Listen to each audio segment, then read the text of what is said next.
আরে তুমি নিজের মাসলাক বা নিজের ইমাম যে আমি শাফিঈ বা আমি মালিকি বা আমি হাম্বলি বা হানাফি এই ধরনের কোনো বক্তব্য উনি পেশ করেন। এবার কিছু সংখ্যক ওলামায়ে কেরাম বলেছেন না, ইনারা ইমামে শাফিঈ মাসলাক অনুযায়ী ছিলেন। ওনারা হয়তো ওনার হাদিসকে পড়ে ওনার একটা হয়তো অভিজ্ঞতা হয়েছে এই বিষয়ে যে ইমাম শাফিঈ রাহমাতুল্লাহ তাআলা আলাইহির মাসলাক অনুযায়ী অধিকাংশ হাদিসে বর্ণনা করা হয়েছে। অতএব উনি হয়তো ইমাম শাফিঈর মাসলাক নিয়ে এসেছেন। বুঝতে পারলেন? তো আমি ইনকার করবো না যে উনি ইমাম শাফিঈকে মানতেন না, আমি এটাও ইনকার করবো না।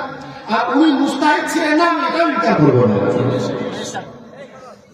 আলহামদুলিল্লাহ এই হাদিস পড়ে দুটাই আপনার বোঝা যায় যে ইমামে বুখারী রাহমাতুল্লাহ তাআলা আলাইহি উনি হয়তো মুস্তাহিদে মুতলাকও ছিলেন এবং কোনো ইমামের মুকাল্লিদও ছিলেন। এটা কোনো ইমানি বা আকাইদের বিষয় না, হলে কোনো ব্যাপারই না। আরেকটা বিষয় শুনুন, হাদিস পড়ার পরে আমাদের এলাকায় অনেক কিছু এরকম আছে, শুধু তার হাদিস পড়ে কিন্তু হাদিস বুঝে না।